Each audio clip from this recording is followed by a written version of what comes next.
Hello everybody, ẹ kú ọlá Friday, ẹ kú ọlá Jímọ̀. Ẹ mọ̀ ó máa ń wà very kò ń mi máa ń tètè mi ò ń fi bẹ́ẹ̀ jáde níjọ́ Friday tẹ́ bá ṣàkíyèsí. But I need to come out for this. This is going to be a very short and a very quick video. It's going to be a very short and a very quick video. Mo fẹ́ kí àwọn èèyàn mo láti jáde just because àgbà kí wà lọ́jà kórí ọmọ tuntun wọ́ ọmọ tó dẹ̀ sọ̀rọ̀ ń pẹ́ yẹn Ọlámídé Sulaimon is not my friend on Facebook, but mo rí pé time ìgbà tí wọ́n ní tí problem lọ́mà or no lọ́mà I was contacted then, but àwọn iṣẹ́ kan àtẹ pé mi ò kí máa ń ṣe sẹ́yìn kankan mọ̀, but since lẹ́yìn ìgbà yẹn mo máa ń rí gbogbo àwọn nǹkan tó máa ń ṣe gbogbo àwọn iṣẹ́ máa ń rí ìmí ìmá kan já online. I will just see what he's doing, but let's be realistic on this, because gbogbo nǹkan tí gbogbo wa bá ṣe gbogbo ẹ̀ la máa lérè. Ṣe rí ẹ̀yin èèyàn mi, mo fẹ́ kẹ́ mọ̀ kinní kan ṣe rí àwọn èèyàn fúnra àwọn èèyàn náà máa ń fẹ́ kí if you like bí mo ṣe ń ṣe ṣáàtì yín sìn, you might not know àwọn èèyàn kan kàn ti wá sórí ṣáàtì mi, their own is to point what I'm saying. Àwọn kan wà tẹ́ pé ready made ni, they want to draw you to wàhálà, they want to draw you, they will like to draw you, they want you to do what you don't plan to do. Ṣé nǹkan tí mo sọ yìí, àwọn kan iṣẹ́ táwọn ń ṣe nìyẹn, wọ́n máa wà online, wọ́n máa ṣe oríṣiríṣi. But ẹ jọ̀ọ́ nítorí Ọlọ́run ẹ má wàá bú èèyàn lórí platform mi, ṣó ti yé yín, ẹ má bú èèyàn lórí platform mi, ẹ má bú Lámídé lórí platform mi, ṣó ti yé yín, ẹ má bú Lámídé lórí platform mi. Even if there is a mistake, we have to correct it. If there is a mistake somewhere, let's correct it. Ẹyẹ gbogbo àná kó ṣe gbogbo wọn tá bá máa rí la máa gbé sórí pé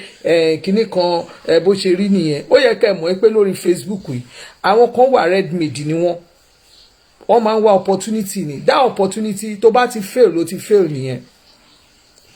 Before I proceed, ẹ jẹ́ kí n kọ́kọ́ sọ Lámídé, you have to always cool your temper. Tó bá fẹ́ ṣe bóyá máa ń ṣe yẹn ó ti wà aggressive jù. If you want to work, you really want to do this work, iṣẹ́ charity ó gba ìfarabalẹ̀ gan, ó máa ń wà aggressive jù. The way you handle things is not the way it's supposed to be. Tó bá fẹ́ ṣe nǹkan fi ara ẹ balẹ̀, ṣó ti yẹ, o gbọ́dọ̀ máa fi ara ẹ balẹ̀ gan, farabalẹ̀, because even téèyàn tó bá ní challenges gan, ariwo tó máa ń pa ẹ́ ti pọ̀ jù, ká wá tún wá sọ pé ìwọ tó ní challenges. Ṣé rí nǹkan tèmi rí lórí ọ̀rọ̀ yẹn, let's call a spade a spade. Ọlámídé ń lọ nínú ọjà, ó rí ẹni yẹn, ó rí pa the same man tí Genesis ràn lọ́wọ́ rẹ̀. Let's be realistic. Ẹ mọ̀ pé bí Ọlámídé ṣe máa ń hunt àwọn tó ràn lọ́wọ́ online, tó bá rí wọn títì, ibi tó bá ti rí wọn ló ti mú wọn, kò fẹ́ mọ nǹkan tó fa problem ẹni yẹn. Ẹni tó bá rí báyìí títì ló ti ń ṣàwọn tí èmi ò tí ì rírú charity t'Ọlámídé yẹn rí. Kò di dandan kó yẹ o fẹ́ máa proof point every time. You want people to know pé yes it's street lo kini is no, that's not how it should be. Tó bá ń ṣe nǹkan, ẹni tó bá máa help, ẹni tí ò ní help will not help. Even àwọn tó ń really ṣe charity gan, people doubt them. Àwọn tó ń ṣe tó jẹ́ pé wọ́n ṣàánú èèyàn gan, you will see people bringing them into kíní pé kó lọ calculate bó ṣe náwó. Let me tell you something, what you have done today, what Olamide was trying to do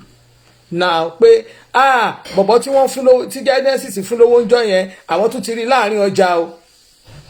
ẹ wá bọ̀bọ̀ yẹn àwọn tún ti rí láàrin ọjà o. That was his initial plan. That was his initial plan láti ṣe, but later òun náà ó fẹ́ try láti jẹ́ kí àwọn èèyàn use òun. ó fẹ́ kí àwọn èèyàn use òun. Lamide, if you really want to do this work, you have to stay on your own, neutral. Tó bá ń fi ẹ̀yìn ti àwọn èèyàn ibi báyìí orí social media náà máa bá yé ẹ jẹ́ sí. Orí social media ibẹ̀ náà ti gbé ẹ, àwọn tó wà tó ń wò tó ń wà behind the camera àwọn náà máa bá gbogbo nǹkan tó ń ṣe yẹn gẹ́mọ̀ ẹ lọ́wọ́.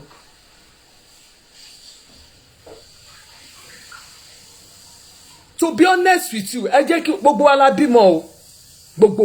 o. To me, his initial plan was ẹ wo bọ̀bọ̀ tán ní Genesis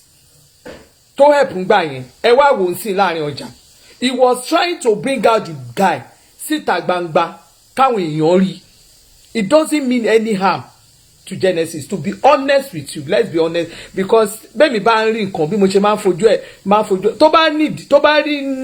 ní any harm with Genesis, kò sí nǹkan tí wọ́n fẹ́ ṣe fún mi, I will slam it, kò sí nǹkan tó fẹ́ ṣe fún mi. Èmi tẹ̀ máa ń like iṣẹ́ Nàìjíríà,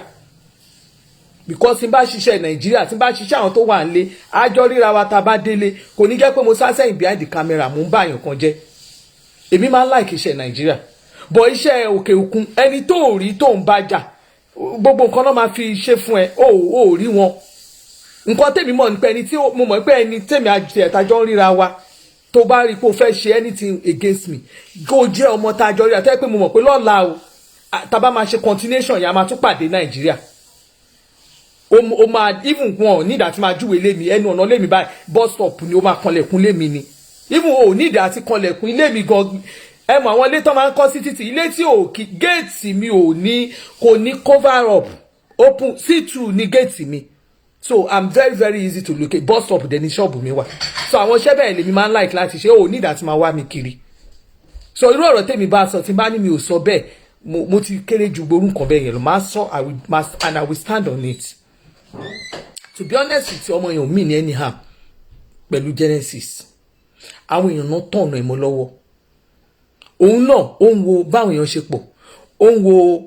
comment àwọn èèyàn, ó ti ń wo òun ló ń jẹ́ kó máa believe pé kíní kò bí ní anyhow. And Lámìdé téèyàn bá rí irú iṣẹ́ bẹ́ẹ̀ yẹn, ẹni tó rí tó ti mọ̀ pé church Genesis orí yẹn kò sí nǹkan tó kọ̀ sí ẹ̀ náà, iṣẹ́ tó ń ṣe nìyẹn, ó lè mú lọ sí church. Ẹ jẹ́ ká lọ sí church yẹn, gbogbo ọ̀rọ̀ tí màá yẹn sọ fún ẹ jẹ́ ká lọ sí church ká lọ confirm. That's supposed to be your first step tó yẹ kó take. Kò yẹ kó gbé gbogbo everything kọ́ lè hàn gbá sórí camera. Gbogbo everything kọ́ lè hàn gbé mú wá sórí camera. Ìyọlá tó bá gẹ́ ilẹ̀ bí Ọlámídé lóòótọ́ ẹ bá sọ̀rọ̀. Èyí tó ń jẹ́ òótọ́ ọ̀rọ̀ ẹ bá sọ. It is not everything ló máa gbá sórí camera. You understand? Ṣé rí ọ̀rọ̀ tó wà ńlẹ̀ ńsìn, ọ̀rọ̀ Genesis generally kò ṣe gbogbo èèyàn ló like Genesis. Àwọn tó dẹ̀ thank God àwọn tó like ẹ̀ wọ́n pọ̀ ju àwọn tí ò like ẹ̀ lọ. Ní nǹkan tó ń ṣẹlẹ̀ ńsìn, nothing tó bá ṣẹlẹ̀ tóyàn bá gbọ́ nǹkan kan lórí Genesis ńsìn, ẹ mọ̀ ó yẹ kẹ́ mọ̀ pé ọ̀pọ̀ èèyàn ló máa dìde ló máa sọ̀rọ̀. Ọ̀pọ̀ èèyàn ló máa dìde ló máa sọ̀rọ̀. If I want to tó bá pé mo fẹ́ ṣiṣẹ́ èmi fẹ́ ṣiṣẹ́ Genesis, nobody tó máa fún mi story Genesis. Ẹ rí pé ńgbà tí mata yẹn bẹ̀rẹ̀ mo kàn dídì fi iṣẹ́ yẹn sílẹ̀ because I don't have mo kàn ẹ mọ̀ pé ìkọ̀kan wà iṣẹ́ kan wà iṣẹ́ ọ̀rọ̀ òsì sọ̀rọ̀ wà tó o bá ti lè sọ̀rọ̀ live kó máa wá sí orí social media every time láti lè máa defend nǹkan tó ń lọ, you can't do it. For me, I can't do it because I have a lot to do. So tó bá mo fẹ́ ṣiṣẹ́ Genesis ẹ rí pé ìjọ́ tán ṣe first press conference pẹ̀lú àwọn BBC Yorùbá nkankan I'm the only kinní tó wọnú bẹ̀ yẹn.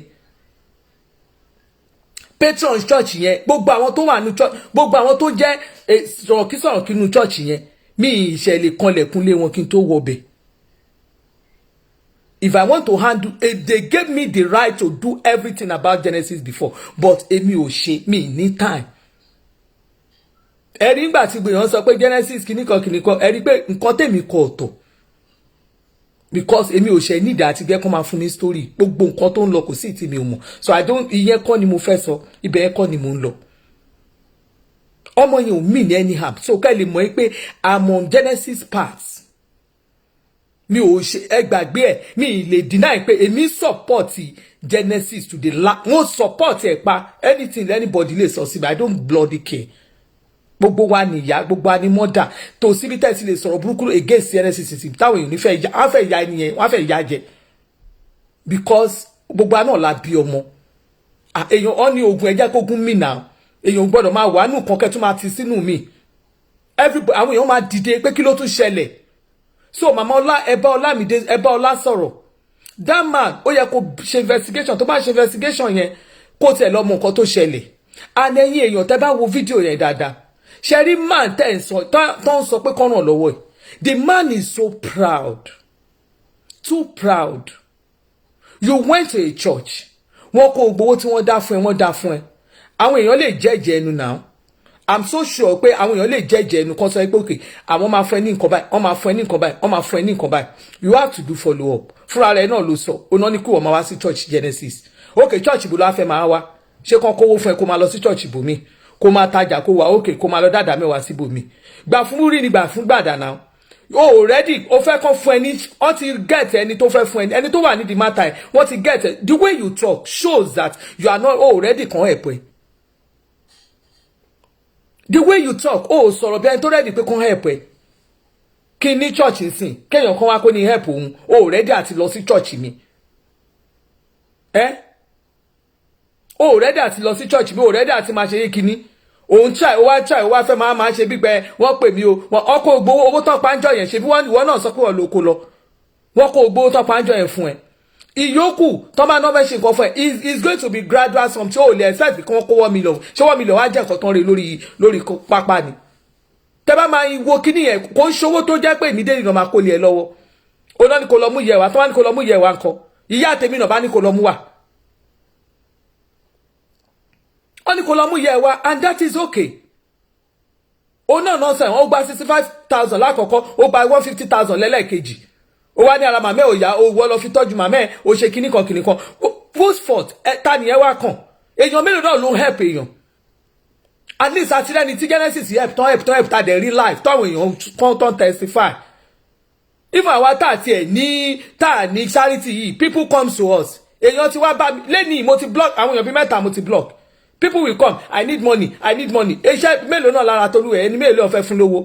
èmi ò dẹ́ kọjá ìyára tèmi tí n bá ti máa ń sọ fún àwọn èèyàn gan ni mi ò ní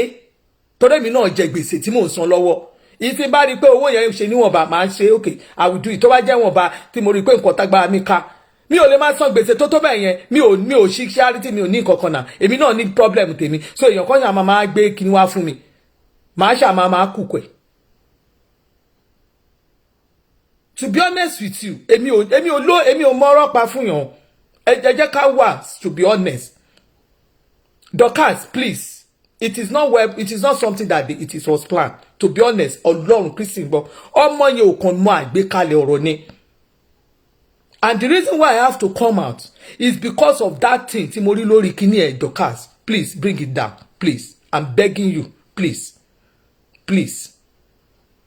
somebody show in fact wọ́n fi kíní ẹ̀ gan ló jẹ́ kí n mọ nǹkan tó ń ṣẹlẹ̀ kíní ẹ̀ ló jẹ́ kí n mọ nǹkan tó ń ṣẹlẹ̀ please I want you to bring it down please for the sake please mo bẹ̀ ẹ́ ni torí Ọlọ́run kò sí ọmọ ẹni tó máa ya wèrè mo fi Ọlọ́run mo fi títóbi Ọlọ́run bẹ̀ ẹ́ mo bẹ̀ ẹ́ ni mo fi kúnlẹ̀ àbíá mo bẹ̀ ẹ́ ẹ gbàgbé whether it is planned or it is not planned Lámìdé Ọlọ́run mọ nǹkan tó máa ṣe fún ẹ but to me it is not planned even if it's something of 2 years it might be 3 years it might be 10 years ago the man in question the way he talks I know gbọ́ kíní yẹn na only they want me to come to their church they want me to be coming to their church dẹ̀ wá wo kákákáká ṣó ṣiṣẹ́ sí ọ̀kan lọ́wọ́ ni ṣiṣẹ́ sí èèyàn lọ́wọ́ náà ṣiṣẹ́ sí èèyàn lọ́wọ́ wọ́n máa wá sórí kìnìún ẹ̀yìn tẹ̀ máa ń ṣe charity ẹ láàánú gan tó èmi kálá mo bẹ́ẹ̀ mi ṣe láàánú ọ̀tọ̀ ni torí nǹkan tí gbogbo ẹ̀yin èèyàn bá ń wò tẹ́yìn sunkún lé lórí èmi ò ní sunkún gbàgbé àwọn èèyàn tó àtàkì Genesis Dorcas forget about it ẹ jọ̀ọ́ torí Ọlọ́run ẹ jẹ́ ká jẹ́ kí peace reign mo bẹ̀ yín just because of that boy Ọlámídé ọmọ yẹn gan ara ẹ̀ ò yá ẹjọ́ tẹ́ bá mọ̀ dáadáa ara ọmọ yẹn ò yá he's trying to just mọ̀ ó dàbí pé nǹkan tó ń ṣe yẹn ó ń try láti fi ṣe mọ̀ téèyàn ó ní health issue ó náà ní health challenges but he has seen joy níbi kó máa rìn kó máa lọ help àwọn èèyàn ó dàbí pé kíní yẹn tó ń ṣe more exercise ó máa ń help ẹ jọ̀ọ́ nítorí Ọlọ́run ẹ jọ̀ọ́ ẹ má ẹ kọ irú ọmọ yẹn kó lọ sí depression ìrònú kó tó ṣe nǹkan ṣe ẹ̀ àti máa sunkún you might not know àwọn nǹkan kéékèèké ló máa ń jẹ́ káwọn èèyàn commit suicide ẹlòmíì ara ẹ̀ gbé ṣóye yín ẹlòmíì ara ẹ̀ pé láti gba bullet sára bọ́ ẹlòmíì ara ẹ̀ ò pé mo bẹ̀ yín torí Ọlọ́run ṣe rí nǹkan tẹ́ fẹ́ ṣe fún Ọlámídé ẹ fi Ọlámídé sílẹ̀ mo bẹ̀ yín because kò pé torí Ọlọ́run mo bẹ̀ yín nítorí Ọlọ́run ẹ fi ọmọ yẹn sílẹ̀ ẹ jọ̀ọ́ tó bá wá jẹ́ pé mọ̀ọ́mọ̀ ṣe ni ẹ filẹ̀ pẹ̀lú Ọlọ́run tiẹ̀ ṣóye yín ẹ jọ̀ọ́ nítorí Ọlọ́run mo bẹ̀ yín ni o èmi bẹ̀bẹ̀ gẹ́gẹ́ bí abiyamọ mi kò sí nǹkan kan bẹ̀ mo fi Ọlọ́run Elédùmarè mo fi bẹ̀ yín ẹ fi bọ́ yẹn sílẹ̀ afọ́jú èèyàn ló máa ní bóyá màmá stop ṣe bẹ́ẹ̀ kò support Genesis èmi iṣẹ́ Genesis àkọ́kọ́ ni mi ò ráyè follow up ni mi ò ráyè àti follow up torí mi ò lè gbé tèmi lẹ̀ kí n wá ṣóye yín mo fi Olódùmarè bẹ̀ yín torí Ọlọ́run gbogbo ẹ̀yin abiyamọ ẹ̀ ní dààmú àní sunkún lórí ọmọ wa ò ní ya wèrè ẹ jọ̀ọ́ wàhálà ò ní wọnú ayé wa the boy kò mean bẹ́ẹ̀ ó kàn jẹ́ ọmọ tó jẹ́ pé ó ní agídí Lámídé àbí kí lorúkọ ẹ ti ń jẹ́ orí ẹ̀ dá lọ́rùn ẹ̀ wọ́n máa bẹ́ẹ̀ sọ̀rọ̀ àwọn fans ẹ̀gán tún máa advice ẹ̀ ó ní gbọ́ immediately tó bá ti bẹ̀rẹ̀ chat tó bá ti rí èèyàn mẹ́ta mẹ́rin tó sọ pé stop this thing stop it àwọn kan ló kójọ sórí platform yẹn àwọn tó kójọ sórí platform yẹn wàá ṣáà ti máa rí orúkọ àwọn kan tó jẹ́ pé wọ́n pọ̀ tí wọ́n ń bẹ tó mọ̀ pé they are regular kìíní lórí page yẹn people will be telling you stop it àwọn òfẹ́lẹ̀ stop it ó ní gbọ́ ó ti ní agídí jù you pretend as if you don't see something àfìgbà tó bá ṣe tinú ẹ that is the reason tó fi jẹ́ pé àwọn èèyàn wọ́n fi ń sọ fún ẹ pé náà sọ pé it was planned náà fi sọ pé it was planned and people dey see people tó dẹ̀ wá rí pé àwọn èèyàn tó ń bá àwọn èèyàn tó jẹ́ pé àwọn tó mọ̀ pé àwọn àti Genesis wọn ò jọ sí good kìíní you see them and they are calling ó wá ní kó má sọ pé it was well planned ìwọ fúnra rẹ ló gbéra ẹ lẹ̀ fún wàhálà ó gbé ara ẹ lẹ̀ fún wàhálà kí ló dé tó ń ṣe bẹ́ẹ̀ yẹ ó fi ẹ̀kọ́ sí nǹkan tó ń ṣe ó ní manners you lack manners kí ló ń ṣe bẹ́ẹ̀ yẹ àwọn fans they are your fans if you see the way I respect my fans bẹ́ẹ̀ mi ṣe jẹ́ àgbàlagbà yìí respect mo fún àwọn fans mi kan wà tó jẹ́ pé tó bá sọ̀rọ̀ mi gbọ́dọ̀ bí mi ò ṣe ní group yìí mi ò gbọ́dọ̀ tàpá sí àṣẹ wọn. You will see them they will tell me mama sọ ṣe bẹ́ẹ̀ àwọn ò láì nǹkan tẹ́ ṣe yẹn má dé bẹ̀ wọ́n pé kó má bínú láti nǹkan tó yẹ kó má ṣe nìyẹn ó ṣe nǹkan tó dára rárá what is your problem. fi jágbajàgba sílẹ̀ àwọn èèyàn kan wọ́wọ́ àwọn kan bá mi wí àwọn kan ṣe kíní kan fi jágbajàgba sílẹ̀ àwọn èèyàn máa correct ẹ̀ ó ní down when I saw this mo ní kí ló ṣe because I don't understand tẹ́ bá rí ojú mi gan ẹ máa mọ̀ pé mo ṣe jí ni èmi ṣe jí ni kò pẹ́ tí mo jí sí kò tí lè ju bóyá bíi 3 hours ago lọ tí mo ṣì ń dáhùn èèyàn lóhùn lórí WhatsApp mo kàn ṣáà rí mẹ́sẹ̀gì ẹ̀dẹ̀ ń wá léraléra mo rí mẹ́sẹ̀gì ń wá léraléra reason tí mo fi sọ pé òkè o mi I have to kí n tiẹ̀ wo nǹkan tó ń ṣẹlẹ̀ ìgbà tí mo wo nǹkan tó ń ṣẹlẹ̀ ni mo wá rí pé kí ló ń ṣẹlẹ̀ mo ṣẹ̀ wá lọ wo show yẹn mo ṣẹ̀ lọ wò lóòótọ́. So you have to know what you are doing. Wọ́n máa bẹ́ẹ̀ sọ̀rọ̀ ó ní gbọ́ ó ní cooperate. If fans is saying they don't want something, stop it. Ẹ jọ̀ọ́ ẹ má wá bíbá ìkẹ́ wá bú Ọlámídé o. I don't want that. Ẹ jọ̀ọ́ ẹ má wá bú Ọlámídé nbí. I don't want that, please. Don't come here to come and abuse the boy. He's just doing his own thing. Ibi tó gbé ọ̀rọ̀ yẹn gbà ni ò dáa ó gbé gba ibi tí ò dáa rárá to be honest let's be frank ó gbé gba ibi tí ò dáa bó ṣe lọ kọrúkọ Genesis lẹ́yìn tó kọrúkọ Genesis yẹn bó tún ṣe ń sọ tó ń pariwo wọ́n dẹ̀ ń sọ fún Ọlámídé díẹ̀díẹ̀ ní sùúrù ní mo fẹ́ balẹ̀ wo ṣó yẹn tán mọ́mí ẹ̀dẹ̀ tún pè ẹ́ wọ́n tún woman náà kan wọ́n Ọlámídé yẹn ó tún pè ẹ́ pé Ọlámídé ò mìíràn àti ṣe kinní kan ó dẹ̀ tún sọ pé kẹ́ni ṣéǹjì orúkọ yẹn kẹ́ni ṣe kinní kan kó ṣéǹjì ẹ̀ ó tún continue show yẹn stop it kí ló ń ṣe ẹ́ gan-an kí ni problem ẹ̀ tó bá stop nonsense fúnra mi ni màá fẹ́ ilé ìjọba lọ́wọ́ Nàìjíríà ti bá padà tó bá ti stop ẹ̀ kí ló ń ṣe ẹ́ what's the problem.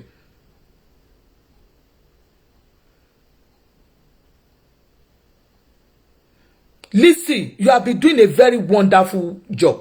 and it's people are wọ́n ti like àwọn èèyàn ti like ẹ̀ wá dé wọ́n bẹ̀ wí wá ṣe flangba.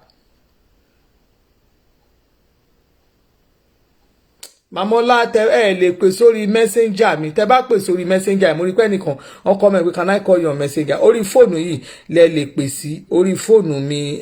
fóònù tí mo fi ń ṣe ṣáàtì yìí òun lè pè sí orí fóònù yìí lè pè sí àfi tó bá pè ẹ ní tẹ́ bá lè pè sórí Janet Buhari ẹ mọ̀ Janet Buhari tẹ́ bá lè pè sórí Janet Buhari mo lè pick ẹ ṣóye yín tẹ́ bá lè pè so but kò need gbogbo yẹn ò need èmi ò kàn like calling show all this calling show of a thing I don't like it brings a lot of wàhálà yàrá and there ṣó ti yé yín ọgbọ́n nǹkan tẹ́ fẹ́ sọ I understand àwọn nǹkan tẹ́ fẹ́ sọ ẹ jẹ́ ká jẹ́ kí wàhálà kí gbogbo ẹ máa lọ kí Ọlámídé náà kó lọ apologize pé òun ò nídìí kíní my number is 07060403600 60403600 so ẹ jọ̀ọ́ nítorí Ọlọ́run Ọlámídé please Ọlámídé if you can delete the genesis of a thing delete the genesis of a thing delete kíní kó ṣe wá lè wá tọrọ nǹkan fún bọ̀bọ̀ yẹn tó bá fẹ́ really help ẹ. You understand? Don't use genesis of a thing this time around. Tèmi náà bá bímọ àbí mo ní àbúrò tó wà ní irú ìṣòro genesis yẹn kéèyàn tún wá bá mi gbé orúkọ ẹ̀ síta máa ya wèrè àbí tó máa ṣe wèrè gidi wèrè ńlá la máa ṣe fúnra wa. So yeah, so that is nǹkan tó fà á tó jẹ́ kí àwọn èèyàn kan bínú gan nìyẹn. I know please ẹ jọ̀ọ́ nítorí Ọlọ́run 07060403600 ẹ fi +234 sí orí WhatsApp lẹ ti lè pè mí lè pè mí direct kó lọ because I'm not in Nigeria so gbogbo èyí tí wọ́n náà ń ṣe sórí Lámídé ó ti ṣe gbogbo kinní yẹn pé bí ìgbà tó jẹ́ pé well plan ni but èmi sọ fún ẹ pé o plan ni ṣó ti yẹ èmi náà sọ pé o plan ni o lè ti rí nǹkan kan but if people are using you lóòótọ́ according to nǹkan táwọn èèyàn tún sọ àwọn kan tún mọ́gbọ́n jáde pé níbo lo ti rí fídíò tó play mọ́ tó ti join ẹ̀ tó edit ẹ̀ which is right ṣé nǹkan tí mo sọ yìí gbogbo náà kọ́ la gọ̀ bẹ́ẹ̀mi bá gọ̀ àwọn míì tó gbọ́ jù mí lọ́wà but to me èmi wò pé torí iṣẹ́ tó ń ṣe ló fi jẹ́ pé òwò náà ń scout fáwọn èèyàn ṣó ti yẹ please má yẹ káwọn èèyàn lù ẹ́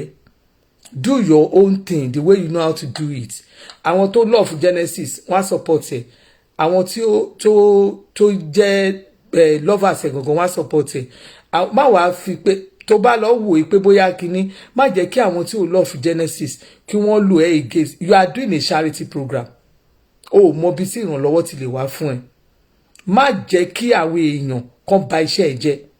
ẹni tó bá ń ṣe charity program ó máa ń wà neutral ni you understand ó máa ń wà neutral ni you have to be friend with everybody you don't have to be with so person because tó bá ti lọ bá àwọn ẹnìkan tó ti lọ join mọ́ ẹnìkan at the end of the day àwọn èèyàn ò ní expect àwọn tí wọ́n ò ní rí nǹkan tó yẹ kó rí mọ́ àwọn èèyàn dẹ̀ ọ̀rọ̀ dẹ̀ máa ń rìn ní wá níta ni yẹ máa help ta nìyẹn help bọ̀bọ̀ yẹn má yẹ káwọn èèyàn má yẹ kán èyí tíṣẹ́ tó ń ṣe. So if truly you are doing the charity work kò di dandan kó jẹ́ iṣẹ́ téèyàn kan bá ń ṣe òun ló máa lọ kàńtà àbíṣẹ́ kan tó ń ṣe. Èló ni owó tó ń parí tó ní ọjà bàbá yẹn ṣe wọ́n dáwọ́ mílíọ̀nù kankan kó wá ó yẹ kán kó bàbá yẹn fúnra rẹ̀ kò ní ọ̀rọ̀ rẹ̀ lẹ́nu tó bá fi mí sí ìkẹ́ èèyàn pé ẹ bá wa follow ẹ̀ up bàbá yẹn ò ní ọ̀rọ̀ rẹ̀ lẹ́nu tó bá ní tí ò bá da ẹni tí ò bá da ṣọ́ ní kọ́rọ̀ ẹnu ẹ̀ kó má da ni ọ̀rọ̀ ẹnu ẹ̀ ò da náà wọ́n ní kébì náà kí wọ́n ọ̀nà àti máa wá ṣọ́ọ̀ṣì wọn o mo dẹ̀ ní ṣọ́ọ̀ṣì kí ni o tó bá ní ṣọ́ọ̀ṣì ní kán lọ help ẹ ní ṣọ́ọ̀ṣì ẹ must Genesis help you. ṣé o gbé ọ̀nà lè èmi bẹ́ẹ̀rì ṣe wà yìí ọ̀rọ̀ yọ̀ ní kéèyàn help èèyàn ni tí bá ní mi ò help ẹ nìyẹn táwọn bá help ẹ wọn help ẹ nìyẹn ariwo Genesis ló ń patán gbé lọ sí kinní kò sí nǹkan tí ò ṣẹlẹ̀ Nàìjíríà but woman kan ẹ mọ woman kan alápá kan da tó máa ń ṣe yọpáyọpá kiri ẹ ti mọ woman kan tó ń ṣe yọpáyọpá kiri Nàìjíríà ẹ mọye church tó lò ní àwọn pastors tí wọ́n ṣe tó máa ní apá òun yọ apá òun padà apá òun yọ apá òun padà they are more than 10 ṣe báwọn tá a rí nìyẹn they are more than 10 fa who is a fool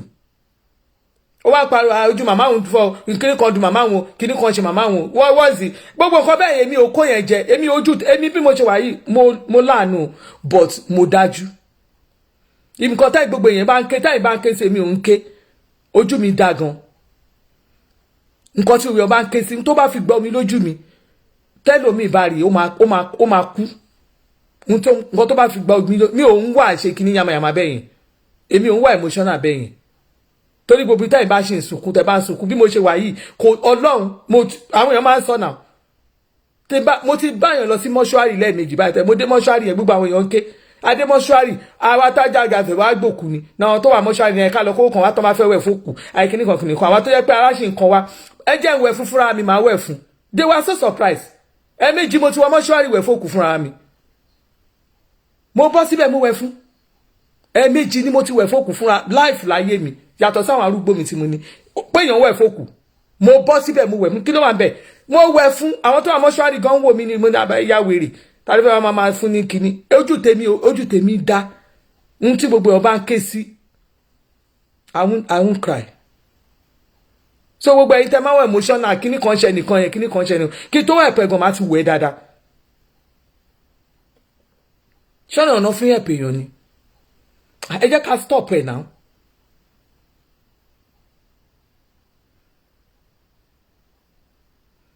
ṣọ́nà ọ̀nà fún ẹ̀pẹ̀ èèyàn ni ìṣe ṣé Genesis ọjọ́ ṣé ṣọ́ọ̀ṣì Genesis kan ló wà lọ sí chairman ní local government ẹ ìjọba ń ṣe on help àwọn handicap isolate àwọn èèyàn wọn kàn jáde ni they help them a lot wọ́n help àwọn handicap lọ sí local government ẹ tí bọ̀bọ̀ Lámìdé let me know the local government ẹni yẹn wà kó wá kájọ kó dé local government lọ síbẹ̀ lọ sẹ́ni local government lẹ́kọ̀ọ́ yẹn anywhere lọ síbẹ̀ kó wá lọ fẹ́ẹ́ chairman local government go and do live schedule kó sọ kó ní woman báyìí lónìí kó wá síbẹ̀ tí ò bá sí program fáwọn handicap kò sí local government tí ò sí handicap ní gbogbo Nàìjíríà gbogbo àwọn local government ẹ̀ náà dẹ̀ ní lọ́wọ́ why are we doing this to ourselves ohun kó ta kí nínú ọjà nínà kó lọ sí local government ẹ̀ bó bá jóṣòdì àbẹ́kọ̀ anywhere wọ́n ní kíní fún gbogbo àwọn ní gbogbo local government wọ́n ní program fáwọn handicap tó ń fún wọn lówó ibi tó bá dé lórí mọ́ náà Olamide go to that local government kó lọ sọ pé wọ́n parọ́ kan fún ẹ pé wọ́n ní program fáwọn handicap how do we continue to fool ourselves ní gbogbo ìgbà ṣé yẹ ká máa fool ara wa. Hello ẹjọ́ mú wọn live chat ẹjọ́.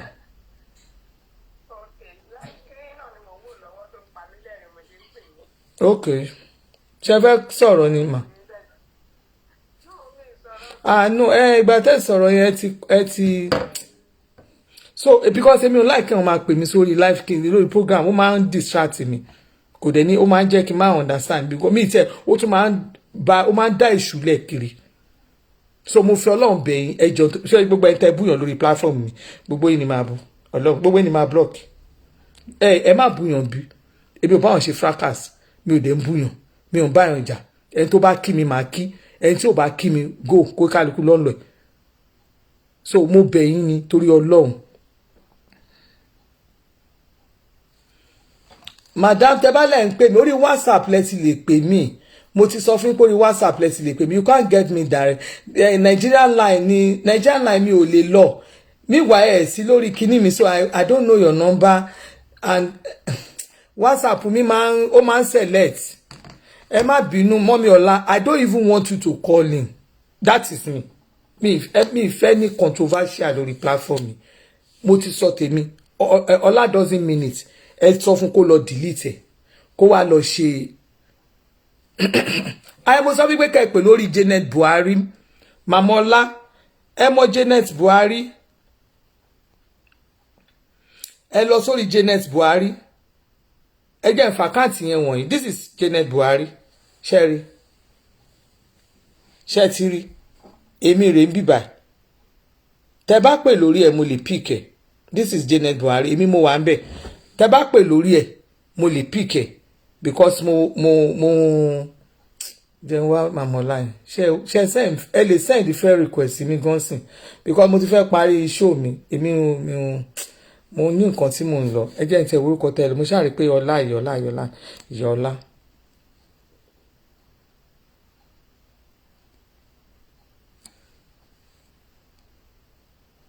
okay èmi ti send friend request yín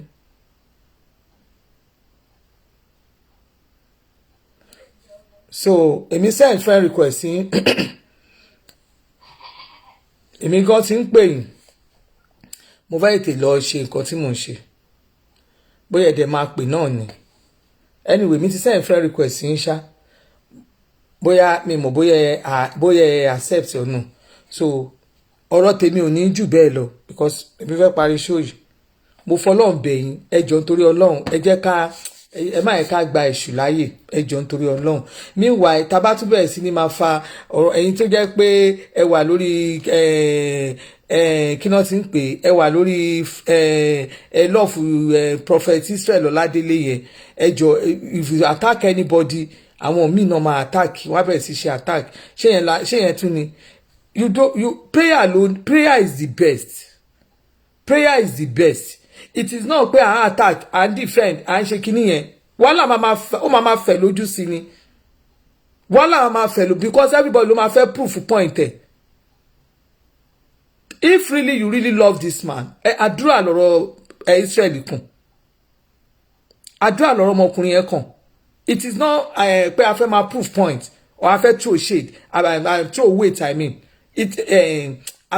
kílẹ̀ what weight wo lẹ tún fẹ́ máa throw. See what God has done on the 10th. Oh yeah, can fúnra yín mọ̀ pé yes, God is wonderful. So kò wá yẹ ká wá máa ṣe pé Hello ma. Hello ma. Ẹ káalẹ́ ma. Ẹ káalẹ́ o. Yes ma.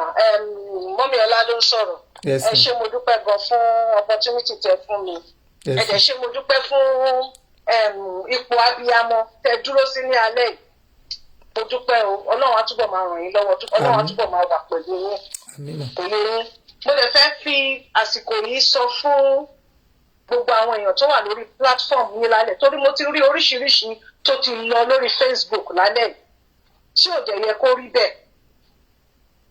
Kò yé yín mà. Ṣé rí mo fẹ́ kí àwọn èèyàn understand kinní kan. Olamide is a special need child. Olamide ní nǹkan tí wọ́n ń pè ní autism, the spectrum side of autism ni Olamide ní. Ṣé ń gbọ́ o? Tó jẹ́ wípé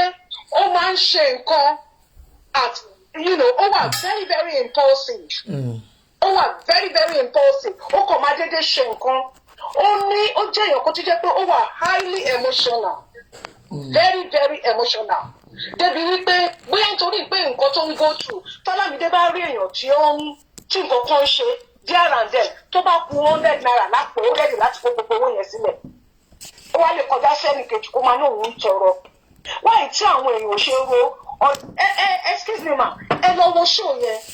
Olamide òkú Genesis. Ẹ máa gbọ́ mi ìlò bú. Ẹ máa gbọ́ mọ̀ náà ẹ jẹ́ kí n ṣàlàyé mo mọ̀ pé èmi ṣàlàyé ni tó náà mo ṣe pè wọlé ipe because àwọn èèyàn ti bú lọ wọ́n lè madam mọ́mí ẹni sùúrù mà mi ò gbọ́ anybody tẹ̀lé kan ṣàlàyé nǹkan tó ṣẹlẹ̀ ni ẹ má bínú mọ́mí ẹ jọ̀ọ́ ẹ farabalẹ̀ ṣe rí ẹ̀yin mo try láti pè sórí iṣẹ́ àǹtí tó ń pè ní àǹtí Yínká náà ẹ fi abiyamọ hàn ní alẹ́ yìí yàtọ̀ sí gbogbo show tó lọ lórí Facebook. But madam ẹ jẹ́ n ṣàlàyé kíní kan fún yín ṣe rí tí ó bá ṣe nǹkan tó da attack máa wá. Bẹ́ẹ̀ni. But ẹ̀yin fúnra yín náà ẹ wá ní sùúrù ẹ máa ní sùúrù ni o ẹ máa ní sùúrù ni o. Ẹ máa gbọ́ èmi ò bẹ́ẹ̀ nìkan anybody jà èmi ò dẹ̀ bínú mi ò dẹ̀ sọ pé Ọlámídé ṣe nǹkan tó da nǹkan tó ṣe ó kù díẹ̀ káàtó. torí pé mi mọ̀ pé torí pé mo mọ̀ pé ó ní òun náà ní health challenges lèmi ṣe bọ́sà many things ọmọ yẹn ń ṣe health challenges yẹn ló máa ń yẹ kó over react. last week náà kọ ó dà last week mo rí ṣáàtì ẹ̀ kan last week èmi ò kàn tẹ mo kàn tẹ mọ ẹ mọ èmi máa ń wo àárín ibi tí àwọn bikini máa ń wá mo kàn rí mẹ́rin ṣáàtì ẹ̀yẹn ni ló ń sáré ló ń ṣe wọ́n á ní kí ló ń ṣe bọ́ọ̀yì ẹ̀rù tẹ̀ ti bà mí torí mo rò pé èèyàn kú ni wọ́n á ní kí ló ń ṣe bọ́ọ̀yì kí ló dé tó ń ṣe báyìí so ó ṣàǹsẹ́ ló ń ṣe ló ń mí mu ní bọ́ọ̀yì má má lọ ṣe rẹ̀ léṣe bọ́. ní àárọ̀ ọjọ́ tẹ̀ ń sọ yẹn mà ó ní àtàkì asthma àtàkì lálẹ́ létà lálẹ́. ó ti pọ̀ jù jọ yẹn. so that is his nature. That is why I took special interest in madam tẹ́ bá rí pé kíní ṣẹrẹ ní show tẹ́ bá rí pé wọ́n ń bu ẹ má sọ pé ẹ má ní pé ẹ̀yin náà fẹ́ fi yẹn sọ̀rọ̀ ẹ lọ ẹni tó wá kọ show yẹn ní sùúrù ẹni tó wá kọ show yẹn ẹ pè wọ́n kẹ́ bẹ̀ wọ́n ṣóye yín ẹ pè wọ́n kẹ́ bẹ̀ wọ́n. ẹ máa gbọ́ mà ẹ jọ̀ọ́ kó fún mi ní ìṣẹ́jú márùn-ún lórí nǹkan tó ṣẹlẹ̀ lénìí nítorí mo rí táwọn èèyàn kan sọ pé ó gbowó lọ́wọ́ èèyàn kan ni wọ́n ti fún un ní 500,000 ni wọ́n ti fún kò sí nǹkan kan tó jọ bẹ́ẹ̀. madam kò sí pé bí ò bá sí nǹkan tó jọ bẹ́ẹ̀ ẹ̀yin mọ̀ pé kò sí nǹkan tó jọ bẹ́ẹ̀ bọ́ lè ṣe dáwọn èèyàn a máa sọ nǹkan kan náà ní ẹ máa ẹni tó wà máa ṣe kí ni ẹ máa gbà bẹ́ẹ̀ ni ẹ mọ nǹkan tẹ́mi fẹ́ kẹ́ ṣe. ẹ máa gbọ́ mà madam Buhari ẹ máa gbọ́ èmi ò sọ pé mi ò gbàgbé èmi kàn ń ṣàlàyé fáwọn èèyàn kí àwọn èèyàn lè mọ̀ ṣe mọ̀ pé àwọn ẹlòmíì wọ́n lè máa mọ̀ nǹkan tó ṣẹlẹ̀ ṣe rí bó ṣe ṣe ṣó yẹn bó ṣe pàdé ẹni yẹn tó bá jẹ́ pé ó pè mí kó tó bọ́ sórí ṣó gbogbo nǹkan tá à ń sọ lálẹ́ yìí àní sọ ṣé nǹkan tí mo sọ ṣe rí èmi bẹ́ẹ̀ mi ṣe wà yìí èèyàn tẹ́mi nífẹ̀ẹ́ sí lóòótọ́ mi ò rí wọn rí mi ò mọ̀ wọ́n rí mi ò bá wọn sọ̀rọ̀ rí òun ni Genesis. ó hàn ní ọ̀rọ̀ yìí mà. ẹ máa gbọ́ èèyàn ò lè wá wà ní ẹ lọ́wọ́ ibẹ̀ yẹn àwọn tó bú Genesis níbẹ̀ níṣẹ́ ni mo gbé wọn ṣépè. mo rí kẹ́ ẹ sọ̀rọ̀. wọ́n kọ́mẹ̀tì sórí ibẹ̀ yẹn mo gbé Bukky Jesse ṣépè ní pé who want you here mo wá sọ̀rọ̀ ní pé ọmọ yìí ó ṣe ṣó ní ìjẹta àbíjọ́ wo tó lọ ṣe ṣó. madam ṣe rí nǹkan tí mo fẹ́ ẹ ní sùúrù ṣe rí reason tèmi ò fi fẹ́ ẹ mọ nǹkan tó ṣẹlẹ̀ oh my god madam ṣe ẹ mọ ẹ yẹ ìṣàlàyé kíní kan fún yín ṣe rí reason tèmi sọ pé mi ò like calling show it's called ó máa mú attack yàrá ǹdẹ ẹ máa dárúkọ èèyàn ẹ máa pè èèyàn èmi ò dé like ẹ. mi ò tẹ̀ dárúkọ èmi ò tẹ̀ number one number two ṣe rí nǹkan tèmi fẹ́ kẹ́ ẹ ṣe tèmi èmi rò pé fẹ́ ṣe tẹ́fí force mi pé fẹ́ pé òní pé mo rò pé fẹ́ apologize on behalf of your son káwọn ẹ̀ má bínú ẹ má ẹ̀ ká pẹ́ ẹ kàn apologize pé gbogbo ẹ ní sùúrù. ẹ máa gbọ́ mà ẹ jẹ́ kí n apologize. ok mo ṣe kọ́kọ́ bẹ̀rẹ̀ mo ní ó yẹ sọ ó dáa ẹ máa ẹgbọ́n ní kẹ́ ẹ máa sọ̀rọ̀. ẹ máa àǹtí Yínká àti ẹ̀yin mo dúpẹ́ lọ́wọ́ yín fún. ẹ má sọ ẹ ní sùúrù o ẹ gbàgbé pé ẹ ní sùúrù ibi tí wàhálà ti máa wá lélẹ̀ ẹ má sọ pé ẹ fi àǹtí Yínká àti èmi mi ò mọ àwọn ẹlòmíì lè tètè ṣe ṣó dáadáa ẹ wá sọ pé ẹ jọ ẹ sọ ẹ máa gbọ́ èmi ò kúkú mọ ṣó tẹ̀ sọ ṣóye yìí bí àti Yínká TNT bá ṣe ṣó tó jẹ́ pé ẹ lè sọ pé mi àti Yínká TNT lè fẹ́ kí ẹ máa ní gbogbo bloggers ẹ kí gbogbo wa o nígbà tẹ́ bá wá kí gbogbo wa ẹ wá túṣẹ̀ wá bẹ àwọn tó ń bínú fine bó ṣe ń ṣe nǹkan nìyẹn àgbàlagbà níyìn náà. òun náà ni mò ń sọ ẹ jẹ́ ibi tí mo ti. ó yá ẹ ṣe ojàre ẹ wo mo máa kọjá ìyá ara mi o mo dẹ̀ ní urgent email tó mo ń dá yín lò ó yẹ máa sọ̀rọ̀ yín lọ́mọ ṣé ẹ ti kú òǹbẹ̀ ni kẹ́ má lọ ní bóyá mo já yín ó kọ̀ tì ní. Hello ma. Ma. Kíní yẹn court òun náà ni mo fẹ́ sọ ṣáwọn èèyàn ṣì ń gbọ́ mi. mo ń gbọ́ yín. kò sí àtúwí asán on behalf of Ọlámídé mo bẹ̀rẹ̀ látòrí gbogbo Genesis Global pátápátá Ọlámídé ò tó rí Genesis fún o kò dẹ̀ lè rí Genesis fún misunderstanding ní show tó ṣẹlẹ̀ ní alẹ́. So as a mother and on behalf of Olamide, like I said lẹ́ẹ̀kan, Genesis is a man of God after my heart. Èèyàn tí mo respect ni, èèyàn tí mo dey celebrate all the time ni. She understand. Oh, yeah. So through misunderstanding tó wá lálẹ́ yìí, the true genuine lovers of Genesis, mo apologize on behalf of Olamide. Ṣẹ̀gbọ́n náà apologize. Ẹ má bínú. Ẹ jọ̀ọ́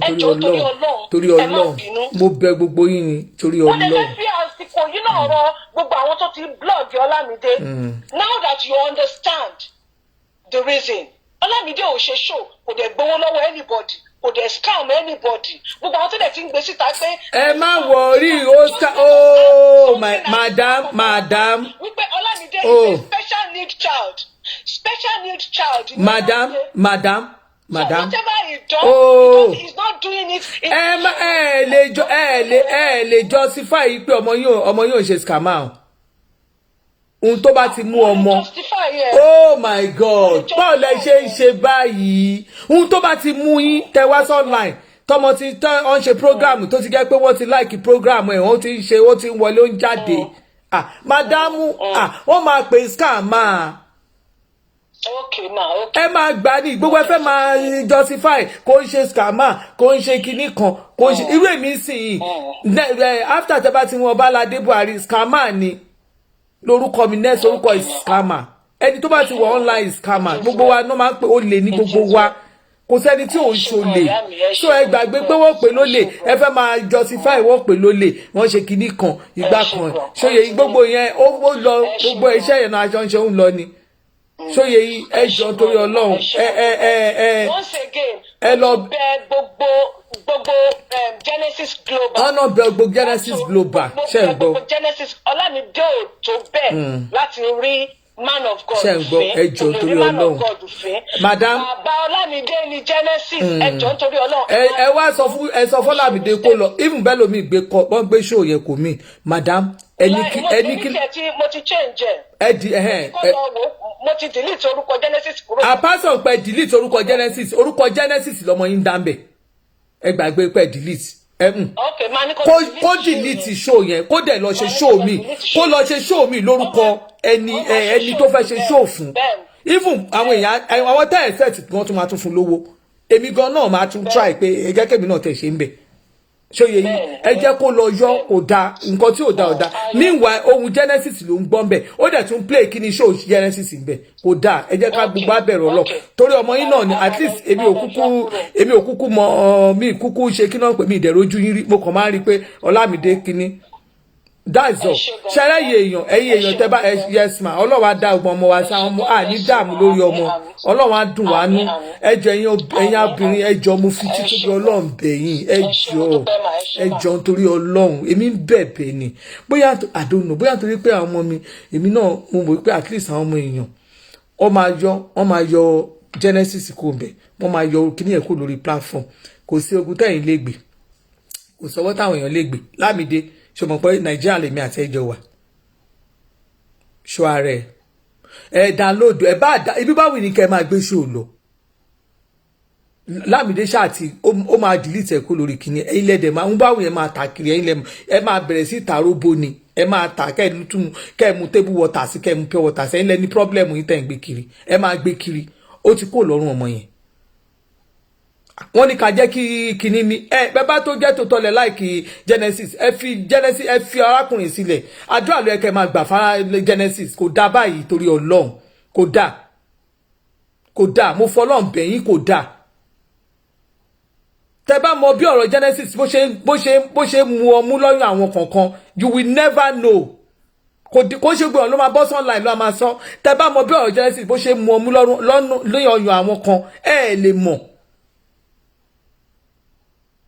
Ẹ jẹ́ kí Genesis ẹ jẹ́ kọ́mọkùnrin ẹ ṣàánú ẹ torí Ọlọ́run ẹ ṣàánú yẹ mo bẹ̀ yín ni it's not the best nǹkan tá à ń ṣe is not the best thing for that guy to be honest with you I will tell you èmi máa sọ tọrọ fún yín ohun tó bá wọn kálukú yín ẹ lè bú mi èmi kú ti sọ tèmi èmi ò kúkú ń kíà kò sí èbú tẹ máa bú mi náà nìyẹn ẹ bú mi lólè ẹ bú mi scammer ẹ bú mi lórí onífolójú ẹ bú kinní kan àdìsá oníkan àgbè gbogbo ẹ bú mi náà nìyẹn ó ti tán.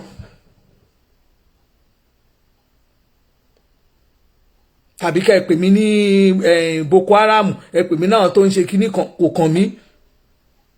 ẹ fi ọmọ yẹn sílẹ̀ mo fi Ọlọ́run bẹ̀ yín torí Ọlọ́run mo fi kúnlẹ̀ abiyamọ bẹ̀ yín kíní yẹn ó máa fẹ́ tẹ̀ ẹ jọ how will you feel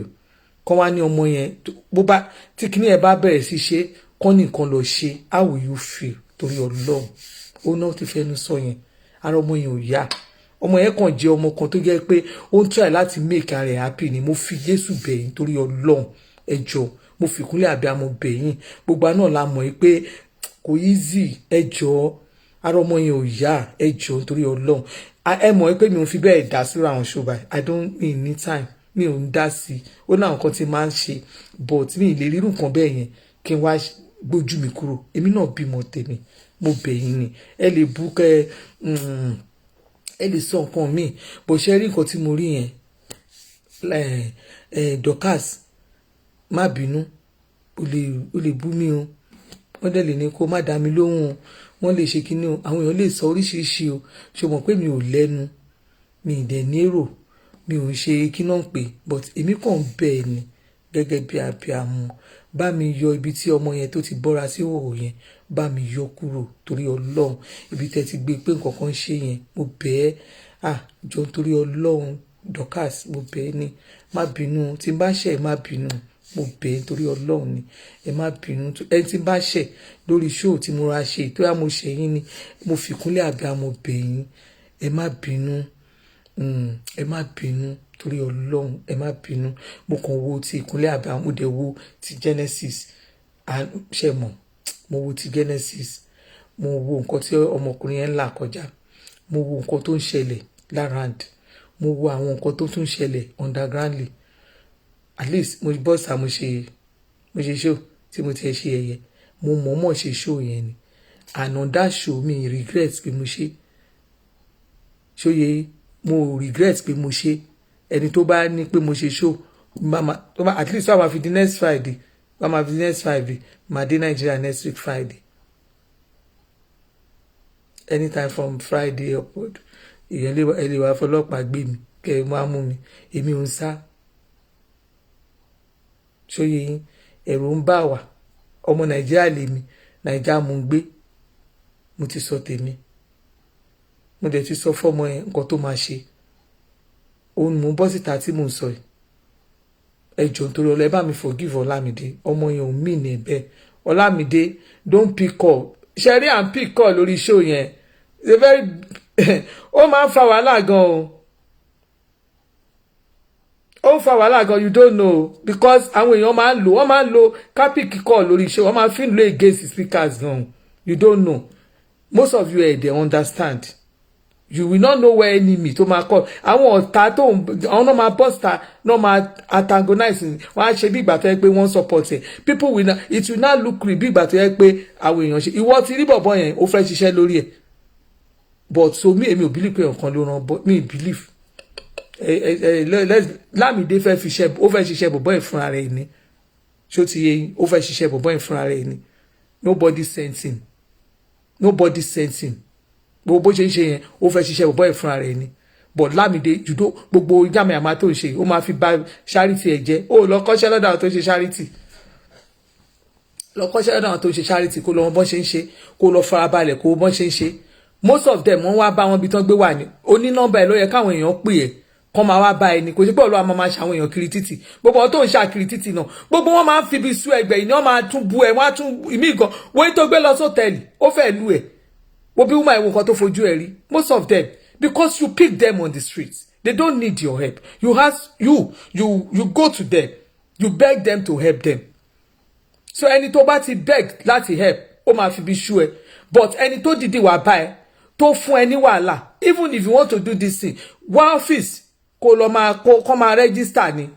ó rí bí Koku Foundation ṣe ń ṣe ni Koku Foundation I gave him award tẹ́ bá sì dán ẹni tẹ́ bá tẹ́ ọ́fíìsì Koku Foundation ẹ lọ wo bẹ̀ ẹ máa rí award mi bẹ̀ LizzyObanla.com. I gave him award. Kò sí nǹkan tí mo fi fún award torí nǹkan tó ń ṣe ni. Go and confirm mi ìgbà wọn kọ́bọ̀ lọ́wọ́ ẹ̀. Kò sẹ́ni tó gba award lọ́wọ́ mi tí mo gbà. Mi ìgbà kọ́bọ̀. Èyí táwọn èèyàn máa ń lo award tó máa fi ń exchange tó máa fi ń gbowó lọ́wọ́ Nàìjíríà yìí. I don't do it.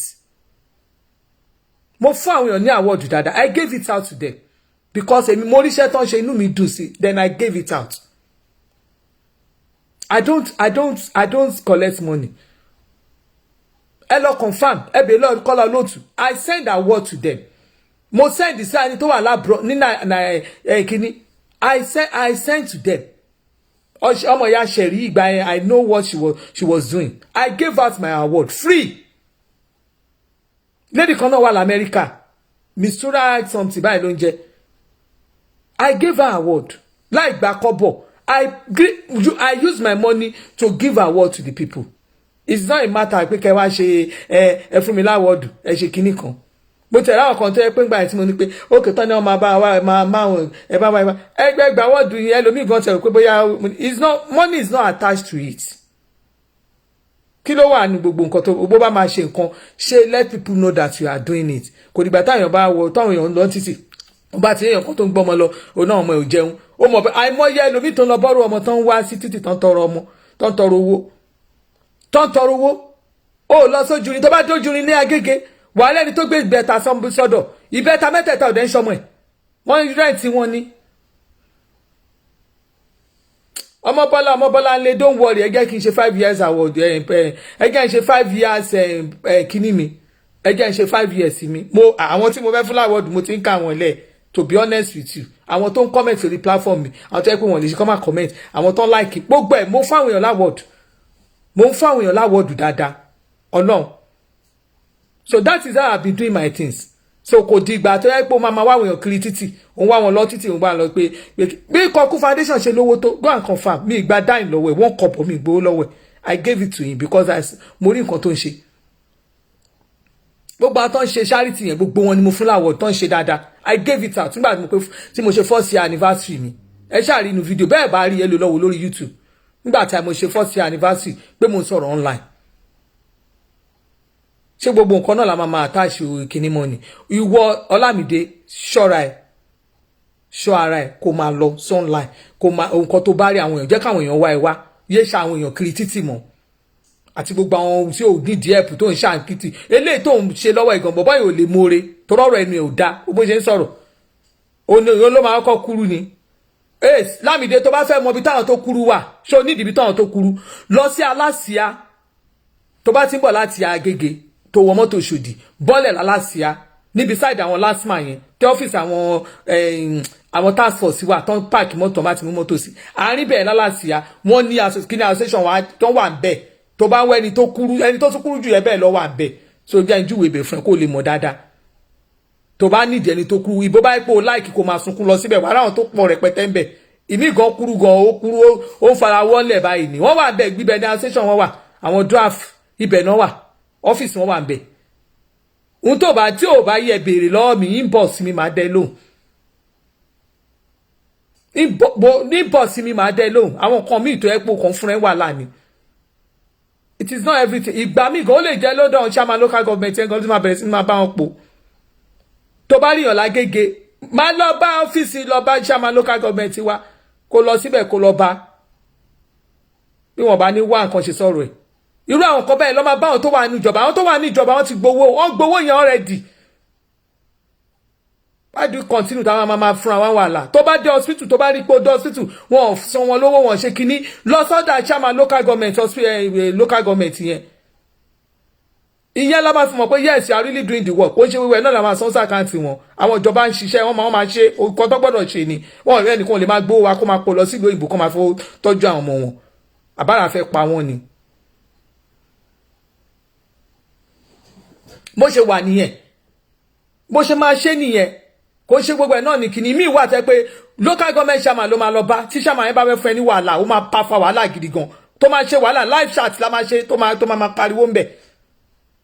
tó bá dé hospital gan tó bá fún ẹ ní wàhálà general hospital wà lọ bá kíní tó ẹ̀dì wọn ní hospital tó bá ti dípò tán live chat báyìí wọ́n máa já síta pé wèrè lélẹ́yìí o gbogbo nǹkan tó nìdí lọ́ máa ṣe fún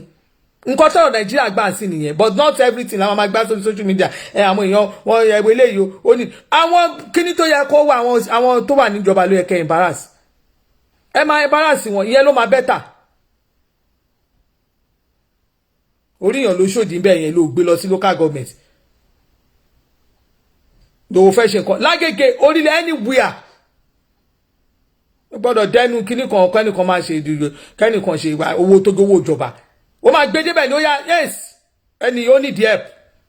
tí wọn bá ní help ẹ̀ káwá wo nǹkan tó fẹ́ ṣẹlẹ̀ ní owó tán tíjọba owó tán gbà ní federal tí ó ṣe pé bóyá àwọn náà ní owó tán gbà ní federal abeg ẹjọ ẹ̀yin tèmi ẹ ṣé thank you very much ẹjọ ẹ má bínú Sọlá Mide ẹjọ nítorí Ọlọ́run ẹ bá fi wò pé torí condition ẹ mo fi Ọlọ́run bẹ̀ yín torí Ọlọ́run ẹ̀yin abiyamọ àwọn ọmọ yóò ní dààmú ẹ má yẹ ká ṣe ilé nìyẹn ọmọ ọlọ́mọ ẹjọ nítorí Ọlọ́run àwa náà bímọ tiwa torí pé nǹkan tá a bá ṣe àwọn ọmọ wa náà máa rí torí Ọlọ́run nǹkan tó ń ṣe mí nìyẹn o àwọn lè mo kàn feel fún condition ẹ o ní mo ṣe bọ́sà if not n tó bá dẹ̀ wá wìn tó bá wọn anybody ní ká máa ṣe yamayama anybody lè bù mí I don't bloody care ẹgbàgbé nonsense gbogbo yẹn bullshit ni ajura wa lọ ìjàkadì kọ no be for mouth so mi ò ráyè gbogbo nonsense gbogbo àwọn nonsense and ingredients gbogbo àwọn yamayama yẹn anybody can abuse me can talk to me can kọ́ tí mo kàn mọ̀ ní pé mi ò tí ì rí ẹni tí wọ́n bí yalákùbá pálákù ẹ̀ tó lè rí mi face to face tó lè bù mí wọn ti bí yálà ìyá bàbá ńlákùbá bá èèyàn kan mo tún sọ wọn ti bí kú kó rí mi face to face kó lóun fẹ́ bù mí kò tí ẹ̀ ní lè repeat ẹ̀ òun kò tí ì lè rí mi tí ì rí kò tí ì lè repeat ẹ̀ Ọlọ́run Jésù ń bọ̀ kó ti bú mi kó bú mi kó ṣe rí anything tó bá rí kó sọ sí mi but wọn ti bí ẹ kú pé owó mo mi rèé o ẹni ìlú bí tá bá ti pàdé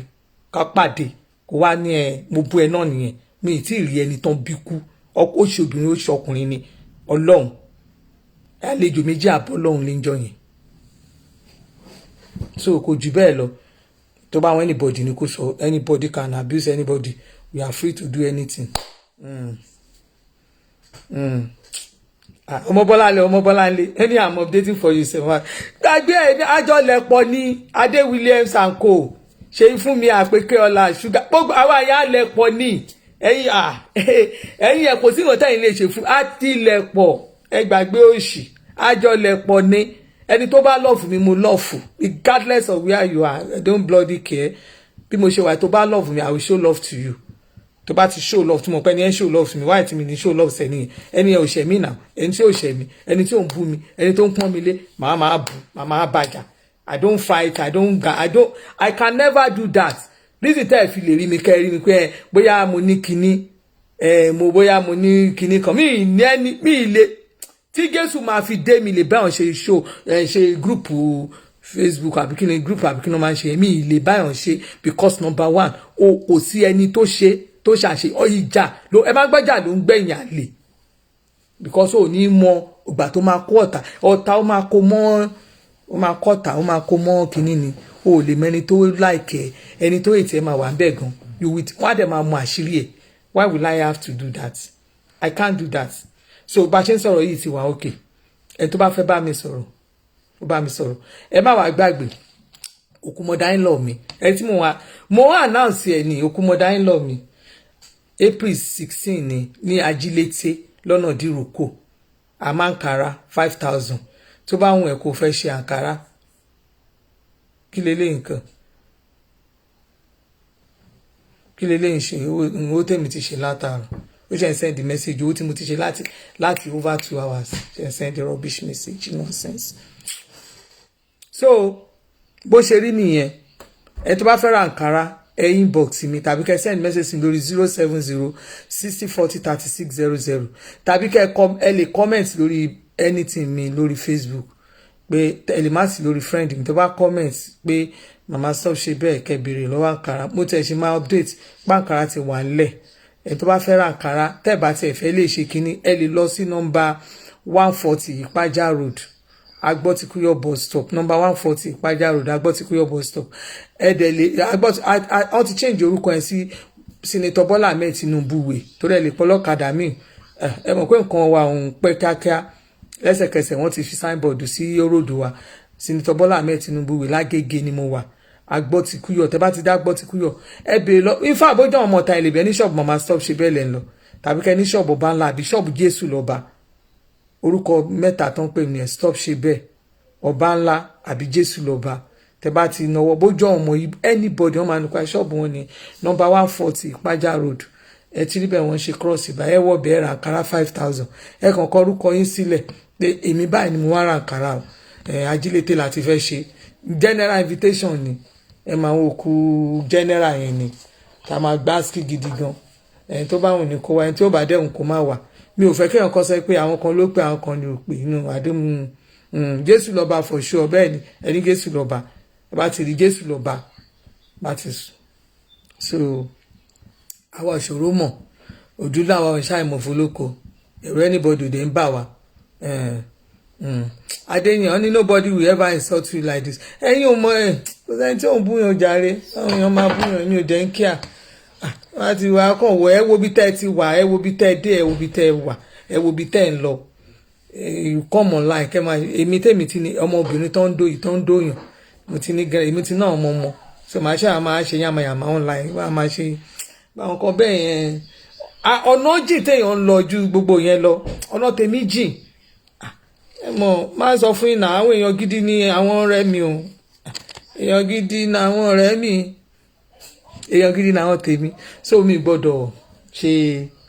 tó bá dẹ̀ wá rí pé ojú ẹ̀ ti ṣàmàlàmàlà ẹ ṣàrà ojú mi ẹ̀yẹ èèyàn ṣàdójú mi mọ̀ tẹ́lẹ̀ ẹ mọ̀ bójú yẹn ṣe ń wò pẹ̀lú pé bátìrì fóònù ti lọ́lẹ̀ bàǹbàǹ bóyá lójú 2% lọ́mọ bójú mi ṣe ń wò blabla yìí tó jẹ́ pé gbà kan ẹ mọ̀ bójú yẹn ṣe ń rí ojú yẹn ti change ojú yẹn yàtọ̀ ẹ bá wo rí YouTube wà á rí picture tí mo post síbẹ̀ tó bá wo rí Instagram ó wà níbẹ̀ ẹ wá wojú kínní ẹ wojú Facebook mi tí mo ti ń ṣe ìnà ẹ máa rójú mi ń bẹ̀ bí mo ti ya fọ́tò ẹ rójú mi ń bẹ̀ ojú yẹn tún tẹ̀ sí wá clear ju ti tẹ́lẹ̀ lọ ẹ gbàgbé òṣì ṣebí èmi ni mo ń wo mirror mo ń wora mi pẹ́pẹ́ dẹ̀ mo jàre pẹ́pẹ́ dẹ̀ mo Princess Faith my beautiful sister àwọn tèmi máa ní ẹkújọ́ mẹ́ta o Mama Táíwò Fẹ̀sànyà mo ti rí ti pẹ́ oh my God ẹkújọ́ mẹ́ta mà ẹ̀rọ ẹ̀pẹ́ fún wa ojú òní tí yàn ara àwọn grandma tó wà lórí platform mi ni àwọn ìyá àgbàlagbà ní fáǹsì mi mo sọ fún àwọn àgbàlagbà arúgbó tí mo dẹ̀ dá wọn mọ́ àwọn àgbàlagbà àwọn tèmi ni mọ́mí Adébẹ̀ṣe ẹ ṣé o màámi tó gbá ski ẹ máa gbá máa ní ọkọ mi Mama Adébẹ̀ṣe àwọn náà tún fowó ránṣẹ́ sí mi láti àwọn àgbàlagbà ni àwọn àgbàlagbà ń fáǹsì ni Ọlọ́run àwọn àgbàlagbà a ní mú gbà mo ṣe 50th mo rí àgbàlagbà mama 90s mama tó pé 74 years láti London mama root me nígbà mama yìí láti London mama gave me 50,000 àgbàlagbà àwọn arúgbó ní déètì tèmi àwọn ni wọ́n like mi I don't know ẹ̀yin yóò tún yẹ ẹ̀ like mi àwọn ọmọ kékeré òun fún mi ní nǹkan mi ń gbà nǹkan àwọn àgbàlagbà ni wọ́n máa gbọ́ mọ́mì ní ká send owó sí àwọn ọmọ wọn Ọlọ́run àwọn àgbàlagbà ni Ọlọ́run àgbàlagbà ló máa ń fún mi lóko wọ́n like mi gan ọ̀nà ń gbàdúrà fún mi tọ́lẹ̀ lẹ́rù ṣe bá mi ẹ̀yin àrùsí tí ò bá mi date is April 16 ni ẹ̀rọ ẹ̀yin arúgbó ò bá mi ẹ̀yin sísí yẹn ò bá mi ẹ̀yin kékeré ò bá mi so gbogbo àwọn okay ẹ̀gbọ́n ní my sister in law your YouTube fan yes Elizabeth yes ọmọ náà sọ yẹn àwọn àgbàlagbà ló like mi ìṣeré Ọlọ́run àwọn àgbàlagbà wọ́n máa ní kí n má wọrí kí n fi wọ́n lẹ̀ tó bá ṣe ṣó kan tó yẹ kí ní báyìí àwọn yẹn náà máa pè mí bátìrì mi lò gan okay ó dàbọ̀ ìjẹ́ tètè máa lọ bye bye love you ẹ ṣé o ẹ má bínú ẹ̀yin èèyàn mi o ojú wa ò ní rí bí o àní sunkún lórí ọmọ ó dàbọ̀ love you bye bye.